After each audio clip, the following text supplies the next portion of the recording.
61।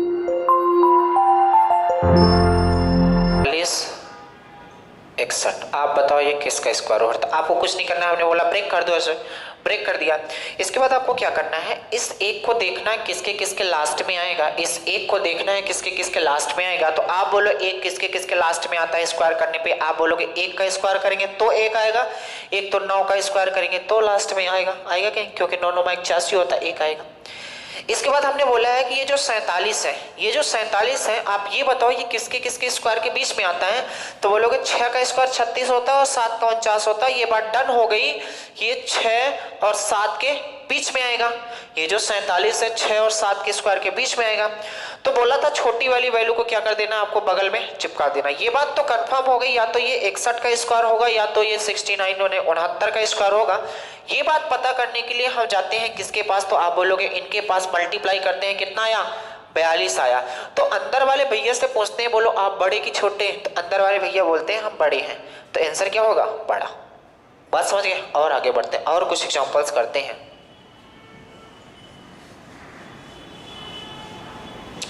ये बातें थोड़ा सा हम मिटा देते हैं, ये बातें आपने कर ली होगी। 33 64 इसका बताना है, 134 56 इसका बताना है। ये किधर लिख देता हूँ, नहीं तो यहाँ लिख देता हूँ। पहले 2 का करता हूँ, इसके बाद आगे बढ़ता हूँ। तो 2 का चेक करना है, तो सबसे पहले हमने बोला कि इसको डिवाइड कर दो। बताओ 4 किसके किसके लास्ट में आता है, स्क्वायर करोगे, एक तो 2 का स्क्वायर करोगे तो 4 आएगा, एक तो 8 का स्क्वायर करोगे तो 4 आएगा, इसके अलावा किसी में नहीं आता 4। बात समझ गए।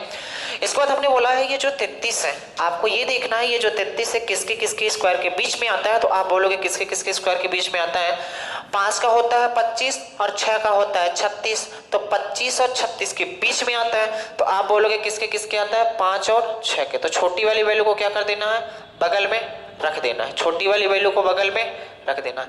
अब ये बात तो कंफर्म हो गई, या तो ये 52 का स्क्वायर होगा या तो 58 का स्क्वायर होगा। ये बात पता करने के लिए चलते हैं किसके पास, इनके पास। तो 6 पंचे कितना हो गया, 30 हो गया। 6 पंचे 30 हो गया। तो अंदर वाले से पूछते हैं कि आप बताओ बड़े हो कि छोटे हो। तो अंदर वाले बोलते हैं कि हम बड़े हैं।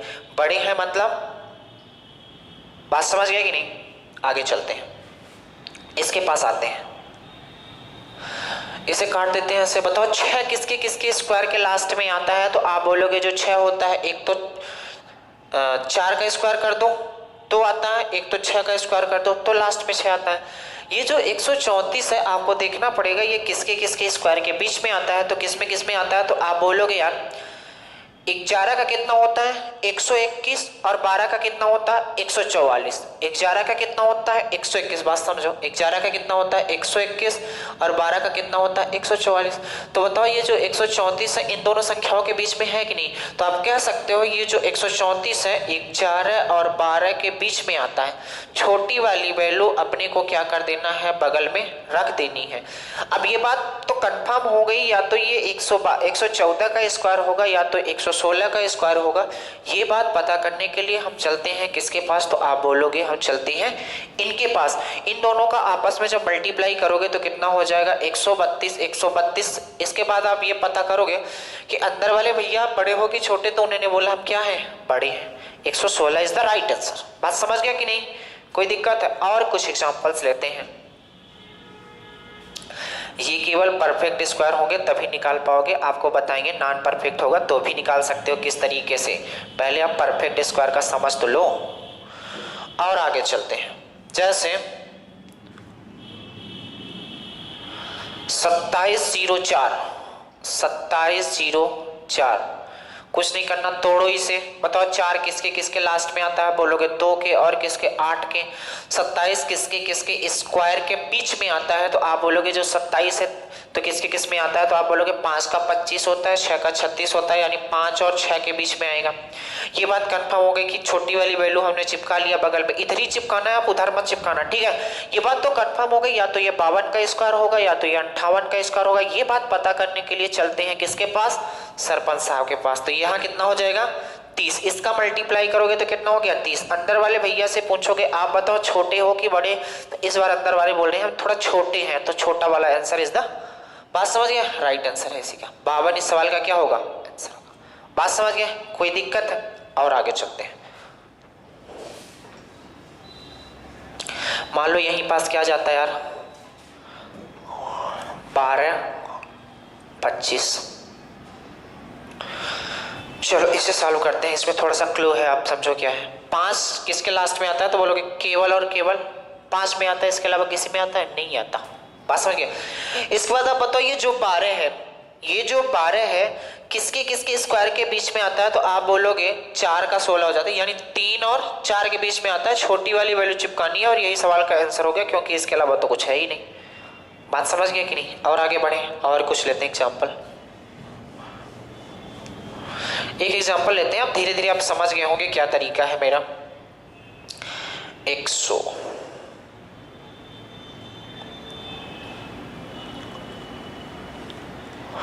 12,544 ले लेते हैं। 12,544 ये सारी बातें आप स्क्वायर करके हम निकाल रहे हैं। यार क्वेश्चन हमने लिख के आया नहीं है, क्वेश्चन हम लिख के आए नहीं है। आपको पता है हम बता दिए हैं कि ये परफेक्ट स्क्वायर का ही निकलेगा, तो हम नंबर खोज खोज के आपको दे रहे हैं, ठीक है।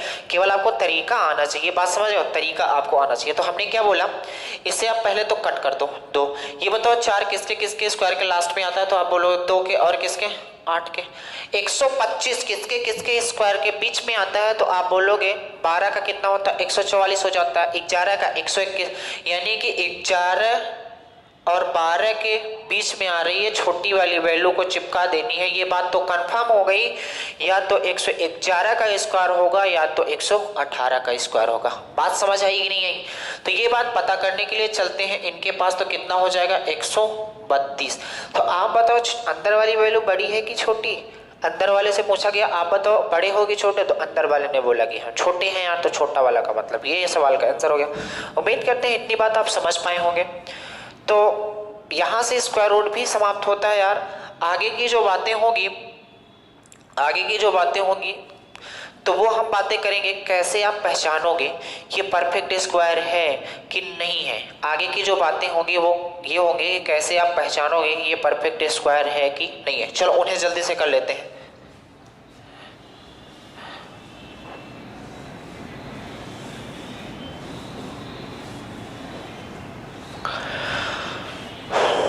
परफेक्ट स्क्वायर पहचानने के तरीके, पूर्ण वर्ग संख्या पहचानने के तरीके। अच्छा इसके 2 तरीके हैं यार। जैसे 4 ऑप्शन आपके पास रहेगा, पूछ लेगा कि बताओ इसमें कौन सी संख्या पूर्ण वर्ग है, तो मैं ऐसा ही काम करता हूँ कि वो संख्याएं ढूंढ लेता हूँ जो पूर्ण वर्ग संख्या नहीं, उन्हें छांट के अलग कर देता हूँ।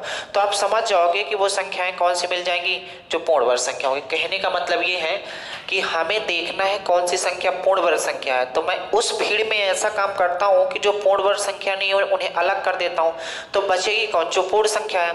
तो कहने का मतलब ये, जैसे एग्जाम्पल समझो, जैसे 100 लोगों की एक भीड़ है, 100 लोगों की एक भीड़ है, उसमें से 20 आशिक हैं और जो है 80 क्या है अच्छे लोग हैं। तो आपसे बोला गया कि आप इनमें से क्या करो, या कि मान लो 20 चोर हैं और 80 क्या है अच्छे आदमी हैं। तो आपसे ये बोला गया इंटरव्यू में कि आप ऐसा काम करो, वो जो 80 आदमी अच्छे हैं, जो 80 आदमी अच्छे हैं उन्हें आप बाहर कर दो। तो आपके पास 2 तरीके रहेंगे, एक तो जो अच्छे आदमी है उन्हें ढूंढो, एक तो जो चोर है उन्हें ढूंढो। तो क्या करोगे, जैसे हमें अच्छे आदमी ढूंढना है तो आप क्या करोगे, 20 चोर हैं तो हम चोर ही को ढूंढ के क्यों ना अलग कर दें, तो जो अच्छे आदमी होंगे अपने आप अलग हो जाएंगे, होंगे कि नहीं होंगे। हम क्या कहते हैं, चोर को अलग कर देते हैं तो अच्छे आदमी ढूंढने की जरूरत ही नहीं पड़ेगी, वो अपने आप मिल जाएंगे। बात समझ रहे हो कि नहीं? तो हमने क्या किया, चोरों को ढूंढ दिया तो अच्छे आदमी अपने आप मिल गए। इसी तरीके से आपको क्या करना है, पूर्ण वर्ग संख्या ढूंढनी है, तो ऐसी संख्याएं ढूंढ के बाहर कर दो जो पूर्ण वर्ग संख्याएं नहीं है, तो वो संख्या हमें मिल जाएंगी जो पूर्ण वर्ग संख्या है। जैसे एग्जाम्पल से आप समझोगे कैसे, जैसे आप बताओ अगर कोई भी संख्या पूर्ण वर्ग संख्या है तो उसका यूनिट डिजिट क्या क्या हो सकता है और क्या नहीं हो सकता। तो आप बताओ अगर किसी भी यूनिट डिजिट क्या हो सकता है और यूनिट डिजिट क्या नहीं हो सकता। आपको याद रखना क्या नहीं हो सकता, होने से कोई मतलब नहीं। हमने बताया है क्या कर दो, उन चीज़ों को निकाल दो जो नहीं हो सकती, तो होने वाली बातें अपने आप आ जाएंगी। तो आपको कुछ नहीं करना। एक बात बताओ, अगर किसी भी संख्या का स्क्वायर करते हो, किसी भी संख्या का स्क्वायर करते हो तो लास्ट में जीरो आ सकता है क्या? तो आप बोलोगे बिल्कुल आ सकता है, तो आ सकता है तो लिख दिए। किसी भी संख्या का स्क्वायर करते हो एक आएगा क्या? बिल्कुल आता है। किसी भी संख्या का स्क्वायर करते हो अंतिम में दो आता है क्या? किसी भी संख्या का आप स्क्वायर करके देख लो, अंतिम में दो कभी नहीं आएगा, दो नहीं आ सकता। यानी कि अगर किसी भी संख्या का अंतिम अंक दो मिल गया तो मैं डायरेक्ट मना कर दूंगा कि यह संख्या पूर्ण वर्ग संख्या नहीं है। आगे चलो, किसी भी संख्या का स्क्वायर करोगे तीन आएगा? नहीं आएगा। यानी कहने का मतलब यदि किसी भी संख्या के अंतिम में तीन दिखाई दे दिया तो हम डायरेक्ट मना कर देंगे ये पूर्ण वर्ग संख्या नहीं है। आगे चलो, किसी भी संख्या का स्क्वायर करते हो चार आता है? बिल्कुल आता है। पांच आता है? बिल्कुल आता है। छह आता है? बिल्कुल आता है। किसी भी संख्या का स्क्वायर करते हो सात आता है? नहीं आता। यानी किसी भी संख्या के अंतिम अंक अगर सात मिल जाएगा तो हम डायरेक्ट मना कर देंगे कि ये संख्या पूर्ण वर्ग संख्या नहीं है। किसी भी संख्या का अंतिम अंक अगर आठ आता, मतलब कहने का मतलब किसी भी संख्या का स्क्वायर करते हो तो आठ आता है क्या? नहीं आता। यानी कहने का मतलब किसी भी संख्या के अंतिम अंक में अगर आठ दिख जाएगा तो हम डायरेक्ट मना कर देंगे ये वाली संख्या पूर्ण वर्ग संख्या नहीं है। जैसे एग्जांपल से समझो, हालांकि भी और रूल है। जैसे ए नंबर होता है आपके 2 3 5 2, बी नंबर ऑप्शन होता 2 3 5 3, सी नंबर होता 2 3 5 7 और डी नंबर आपके पास होता कोई भी ले लेते हैं, जैसे ले लेते हैं 576। अब आपको चेक करना है कि आप बताओ कौन सी संख्या, मान लो थोड़ी बड़ी ले लेता हूं, 12 25 ले लेता हूं। आपको यहां पता करना है कि आप बताओ कौन सी संख्या पूर्ण वर्ग संख्या है, कौन सी नहीं है। तो आप क्या करो, उन संख्याओं को छांट लो। देखो पूर्ण वर्ग संख्या निकालने का एक ही तरीका है, आप भाग विधि लगाओ तो उससे बहुत बड़ा चला जाएगा। उसके अलावा आपके पास कोई मेथड है नहीं। ये जो आपको मेथड बता रही है बेस्ट मेथड है, आप इसे इंक्लूड कर लो अपनी जिंदगी में। तो हम क्या कहने की कोशिश कर रहे हैं, आप इसे चेक करो कि क्या ये हो सकती है। तो आपने बोला अंतिम में दो आ रहा है, इसका मतलब ये पूर्ण वर्ग संख्या नहीं हो सकती। अंतिम में तीन आ रही है, ये पूर्ण वर्ग संख्या नहीं हो सकती। अंतिम में सात आ रही है, ये पूर्ण वर्ग संख्या नहीं हो सकती। बची कौन? ये सवाल का आंसर हो गया। बात समझ आई कि नहीं आई? और आगे चलते हैं। पहला नियम आप बना लो कि किसी भी संख्या का अंतिम अंक अगर 2 3 7 8 आता है तो वह संख्या पूर्ण वर्ग संख्या नहीं होगी। हमने क्या बोला, किसी भी संख्या के अंतिम अंक में अगर 2 3 7 8 आता है तो वो संख्या पूर्ण वर्ग संख्या नहीं होगी। इसे आप स्टार बना के लिख लो, मैं लिख देता हूं। पहली बात आपको क्या नोट करनी है यार, यदि किसी भी संख्या का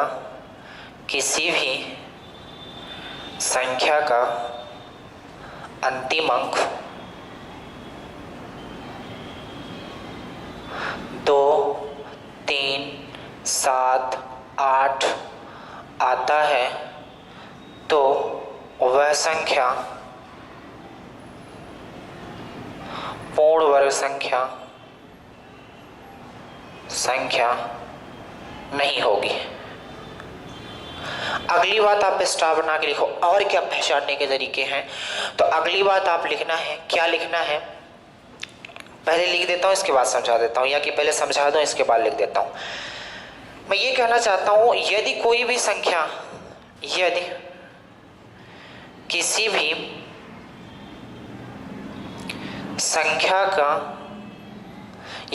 संख्या के सभी अंकों का योग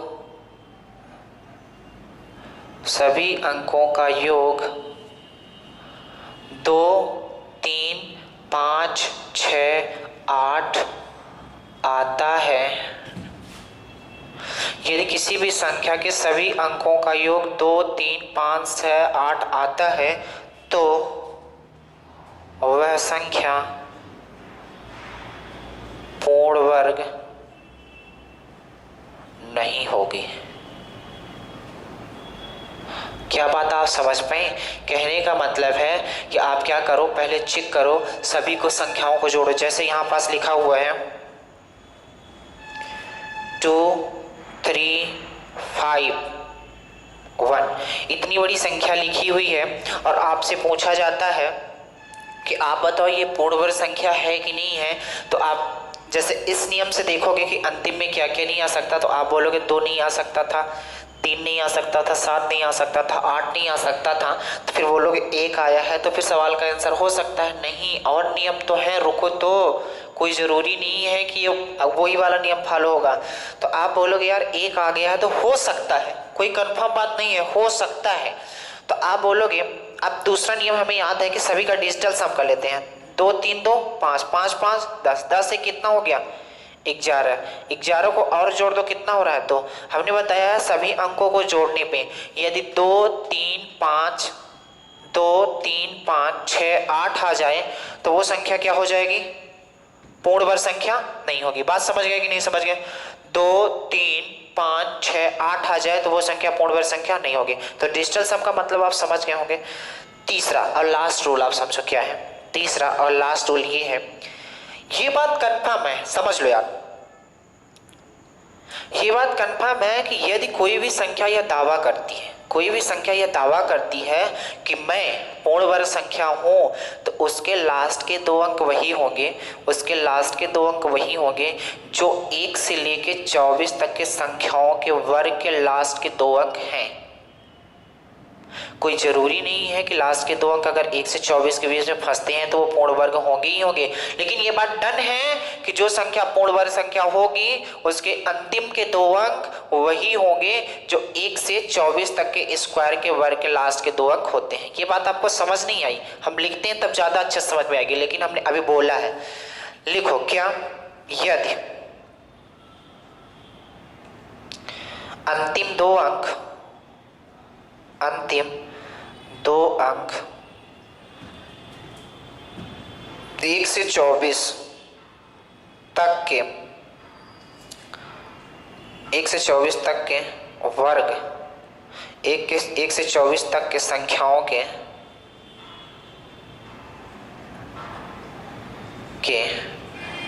अंतिम 2 अंकों के समान नहीं होते तो वह पूर्ण वर्ग संख्या नहीं होगी। क्या लिखा हमने? हमने वो चीजें छांट ली यार जो पूर्ण वर्ग संख्या नहीं होगी। तो जब इन्हें हम छांट के रख दिए तो यह बात आप समझ गए होंगे। अब बची क्या क्या है, तो आप बोलोगे जो पूर्ण वर्ग संख्या। 3 नियम बताए हैं, तीसरे नियम को समझ लो। यदि अंतिम के 2 अंक 1 से लेके 24 तक के संख्याओं के अंतिम 2 अंकों के समान नहीं है तो वो संख्या पूर्ण वर्ग संख्या नहीं होगी। कहने का मतलब जैसे आप समझो, यहाँ एग्जाम्पल देते हैं, एग्जाम्पल हम यहाँ देते हैं, क्या देते हैं, जैसे यहां पास लिखा हो मान लो 2 3 6 1 4, ठीक है। तो आप देखोगे यहां लास्ट में 4 आ रहा है तो हो सकता है, कंफर्म नहीं है। फिर इसके बाद आप क्या करोगे, डिजिटल सम करोगे तो 3 2 5 6 5 11 11 1 12 12 4 कितना हो जाएगा 16, और 16 को जब जोड़ने की कोशिश करोगे तो कितना हो जाएगा। देखो पहला नियम आपने लगाया क्या कि अंतिम के अंक कौन हो सकते हैं, कौन नहीं हो सकते, तो बोलोगे 2 3 7 8, 2 3 7 8 में नहीं है तो आप बोलोगे हो सकता है कि पूर्ण वर्ग संख्या हो, कोई कंफर्म नहीं, हो सकता है केवल।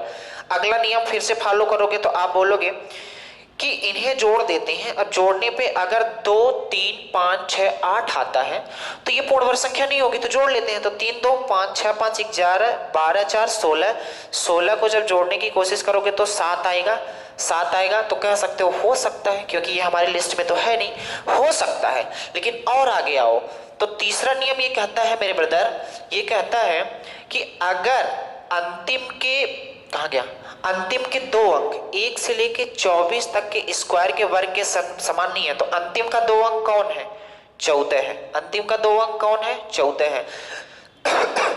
अंतिम का 2 अंक कौन है, 14 है। तो आप बोलोगे कि 1 से लेके 24 तक ऐसी कौन सी संख्या है जिसके अंतिम में 14 आता है वर्ग करने पे। तो आप बोलोगे कोई ऐसी संख्या नहीं है, आप चाहे ढूंढ लो, 1 से 24 तक का स्क्वायर करोगे, स्क्वायर करने के बाद कोई ऐसी नंबर नहीं है जिसके अंतिम में 2 अंक 14 आएगा। तो आप बोलोगे नहीं है, इसलिए ये संख्या पूर्ण वर्ग संख्या नहीं होगी। उम्मीद करते हैं ये तीनों नियम आपको समझ में आए होंगे। अगर आपको अच्छे से अभी समझ में नहीं आए हैं तो आप एक बार लिख लो, इसके बाद लिखने के बाद क्या करोगे, क्वेश्चन को बार बार पढ़ने और समझने की कोशिश करना, ठीक है। इस पे हम क्वेश्चन करेंगे कल, और अच्छे क्वेश्चन करेंगे जो प्रीवियस ईयर में आए हुए हैं। आज के लिए इतना ही करते हैं, बाकी नेक्स्ट डे करेंगे। लेकिन उम्मीद करते हैं ये जितनी बातें हमने पढ़ाई है ये आप नोट करोगे, क्योंकि आप समझो नंबर सिस्टम से क्वेश्चन आते हैं और यही छोटे छोटे क्वेश्चन आते हैं। पूछ लेगा बताओ कौन सी पूर्ण वर्ग संख्या और कौन सी नहीं है। पूर्ण वर्ग संख्या पहचानने का इसके अलावा कोई तरीका नहीं है, आप कहीं भी खोज डालो, कोई तरीका नहीं है, यही एक तरीका है। या फिर आप भाग बीज से लगाओ, भाग बीज से लगाओगे लंबा जाएगा। थोड़ी बातें याद कर लोगे तो कुछ अच्छी बातें होगी जिंदगी में, आप भी कुछ सीख पाओगे। नहीं याद कर पाते हो तो कल मैं इसको याद करवा दूंगा। वैसे उम्मीद करते हैं आप अच्छे स्टूडेंट में आते हो तो आप पढ़ोगे, इसे याद करोगे। इस पे क्वेश्चन हम कल करेंगे, आज क्वेश्चन इसलिए नहीं कर रहे हैं क्योंकि ये रूल अभी आपको याद करना है, ये रूल आप याद कर लेना, इसके बाद हम कल करेंगे। उम्मीद करते हैं आपको ये क्लास अच्छी लगी होगी। अगर अच्छी लगी है तो थोड़ा सा लाइक भी कर दो। चलो आज के लिए इतना ही, बाकी नेक्स्ट डे। धन्यवाद।